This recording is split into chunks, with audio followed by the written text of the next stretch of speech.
Click the bell icon to get latest videos from Ekeeda. Hello friends, in last video we have seen how to create a frame class, okay, and how to use a frame. Now in this video we are going to see what is graphic class. Now what do you mean by graphics? Basically, I'm having a frame and in which I want to draw something. I want to draw some what I can say shapes, or I want to draw my name. Okay, I want to write my name. So basically, to do so, we require a specialized class. We cannot directly do that. Okay, basically, if you know, your frame is just a container. It contains another components over it. Okay, so to such a container, if I want to draw some text, or see, I'm not saying I'm writing or I'm using text box. No, I'm just want to draw some simple lines on that frame, or I want to draw some shapes. So in that case, you can make use of graphics class.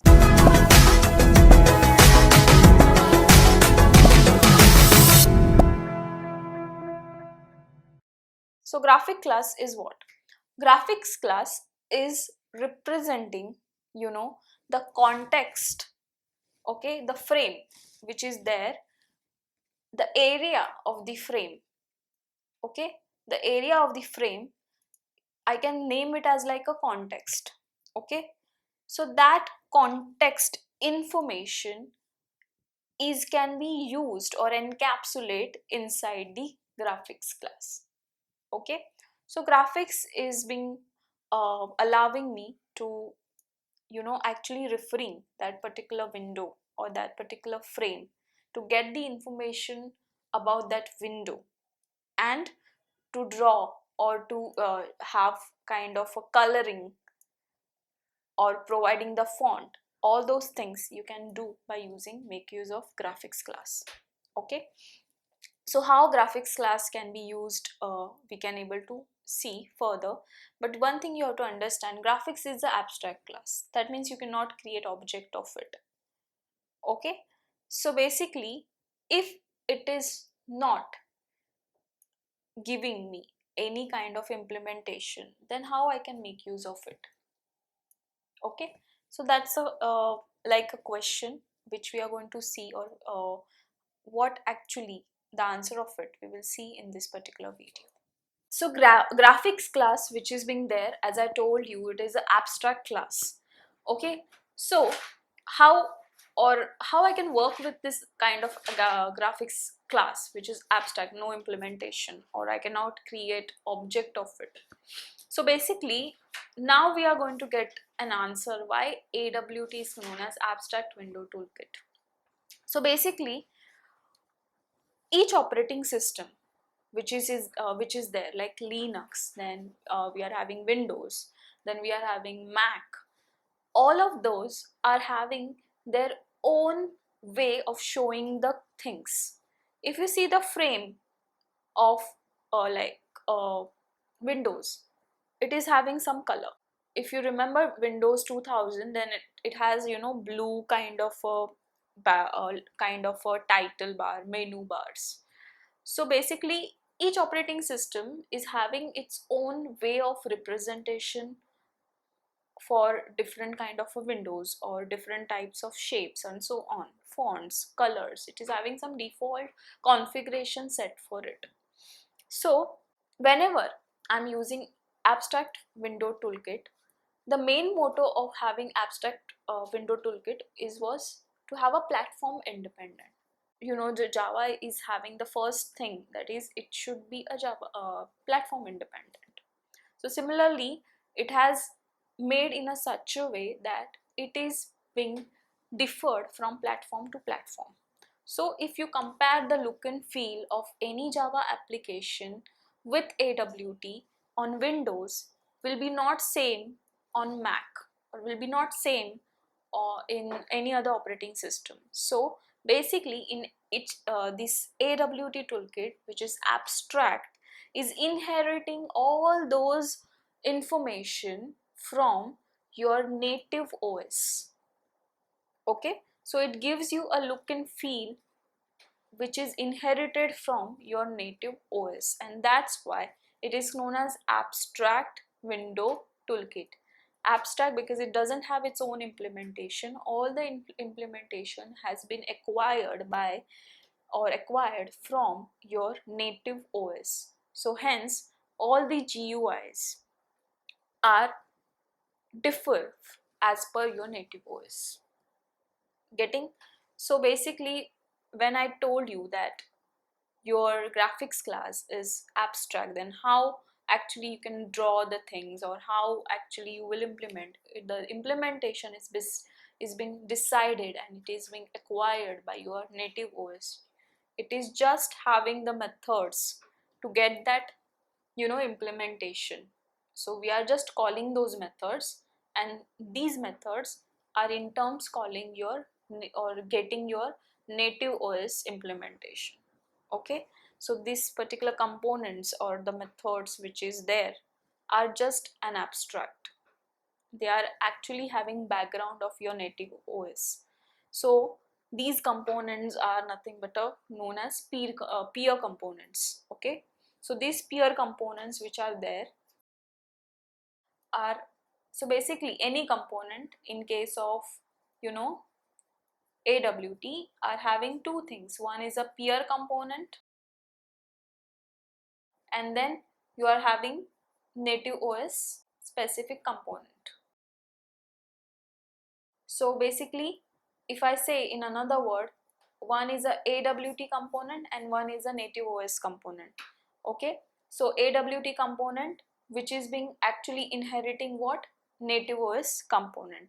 So as this kind of hierarchy or this kind of a implementation is there, that's why your AWT library is heavyweight. Why it is heavyweight? Because it is taking implementation from native OS component, and to do so definitely there is an extra burden which is being there on each and every AWT component. Okay, so let's come back to the graphics now. So graphics class which is being there is being used to draw something on this particular window, or I can say frame. In real time I can say it is kind of a wall. Okay, now just tell me one thing. If you want to draw something, is nothing but it's kind of a painting. So similarly, in a graphics class you are having something called as paint. So this paint method is responsible to draw anything on this particular wall or a frame. Now just tell me one thing, when we draw on a wall or when we paint a wall, there are some things when we actually do painting. Can you tell me? Can you just answer me that? So let me tell you when you actually paint. So whenever I'm first time creating a wall, I will paint it. So I can say that the first creation is the event when actually you are painting. Then suppose if you have a wall and you have a painting over here, some painting you have placed. So many times you have given the paint to this particular frame or a wall, but this painting was intact. Now if you remove this painting, what will happen? There is a patch created over here. Yes or no? So you have to repaint this particular wall. So yes. So whenever any overlapping is there, in that case you have to paint the wall or a frame. Then third event. Suppose I want to expand this. Practically we don't expand, but still if you want to expand this particular wall, then again what you have to do? You have to repaint, right? So expansion. So can I say that first of all, as I told you, your graphics class or your AWT is basically abstract window toolkit which doesn't have its own implementation. It takes implementation from your native OS. So this paint method which is there doesn't have its any implementation. Basically, even you cannot directly call this paint method. You can call but that's not the way it should be. So paint method basically, it's a event based call. It is get called on events, okay, and those events are these: first creation, overlapping, and expansion. Okay, so paint method is being first time get called when you're first time creating your frame. It get called when there is a overlapping component, and if you're removing that component, at that time paint method get called. Then expansion. So expansion is another event whenever you're resizing your window or frame. At that time your paint method is get called. So it is a event based basically, and that event information which is being there, it's again being taken, okay, which is being taken from your native OS. Okay, so whenever this event occurs, what happens directly, your frame or this graphics class paint method is get called. Now just tell me one thing: whenever I want to paint, I have to give the color. I have to, it is like, it has to be having some customization, right?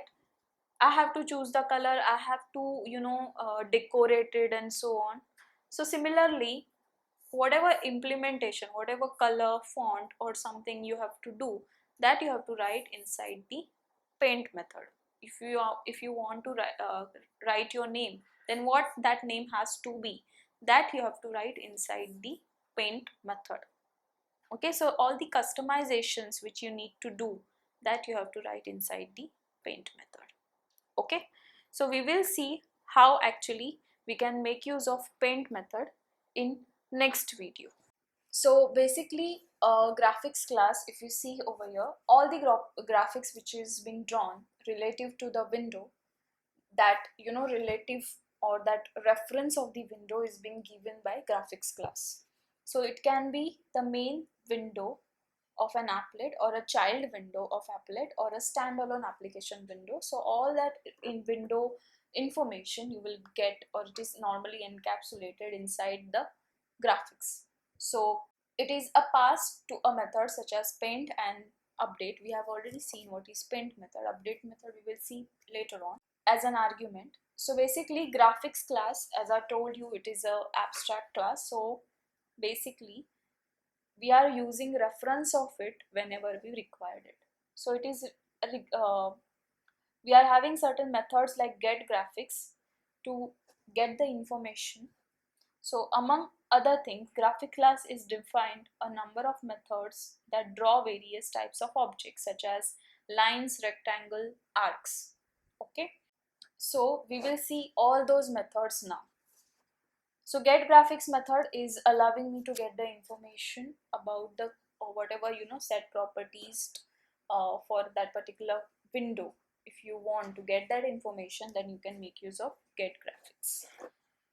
So the first important method which is there, it's a draw line. So if you, whenever you want to draw a line, you must have used paint application, in that you are having line. So similarly, if you want to draw a line, then you can use draw line function of graphics. So lines are drawn by means of draw line methods, and for that you are using draw line. So this draw line method is taking 4 arguments. Okay, as I told you, your window is being divided into basically x-axis and y-axis, and it is in the form of a pixel. So here you have to provide, first of all, here you have to first provide start x dimension, from which starting point. If you divide your graph in graph paper, you are having a pixel point, and that is having 2 things. One is a x dimension and y dimension. So similarly, you have to give the starting x point and then starting y point. Then you have to provide start ending x point and ending y point. So draw line displays a line in the current drawing color that begins with a start x and start y, and it ends with start y and start x. Okay, so that your draw line. Then you are having drawing rectangles. So have a look. Draw rect or fill rect. These are the two methods which is allowing me to have a outlined rectangle or the filled, some rectangle which is having some feeling. So filled rectangles with some color or something. So here we are having void, draw rect. Here you have to provide, the dimensions are different over here. Here you have to provide how much the context of the rectangle is. So whether from which left corner to the topmost width and the height. Okay. So what is this left and top? So upper left corner of the rectangle is being provided as a left, and same as your top. Then dimension of the rectangle is specified by its width and the height. So basically, if I'm having a graph paper, then I want to draw the rectangle, then I know the width and the height, but where the particular thing has to be placed. So I want that on that screen from top, after top, after 10 pixels it should be displayed, and from the left it should be displayed after 10 points. So like that you have to provide it. So that is int left and int top. So that is your rectangle. Then we are having ellipses and circles. So for that we are having draw oval. So draw oval also, again we are having draw oval and fill oval, empty oval and some filled oval. So we are having two methods for it, draw oval and fill oval. Again the dimensions are same as your previous one. Okay, so we are having left, top, then width and the height. Arcs, fine. So same as the previous example, we are having draw arcs and fill arcs. Okay, arcs, you might have known arcs which is having kind of, in geometry you must have done it. So to draw arcs we are having draw arcs method, which is taking left, top, width and height, as well as angle, that is starting angle and sweep angle. Okay, fill arc, which is taking left, top, width, height, start angle and sweep angle. If you know arcs, so it is having some angle, tiltation angles, so that we have to give. So arc is bounded by rectangle whose upper left corner is specified by left, and top whose width and height are specified by width and height. Okay, polygons. Polygons, some shapes which is having multiple sides. So it is possible to draw arbitrarily shaped figure by using draw polygon and fill polygon, empty polygon and filled polygon. So for that we are having draw polygon and fill polygon. Here you have to provide arrays. Okay, now and num points. What is it? The polygon endpoints are specified by coordinate pair contained within the x and y array. Okay, you have to provide each and every side, pixel in this.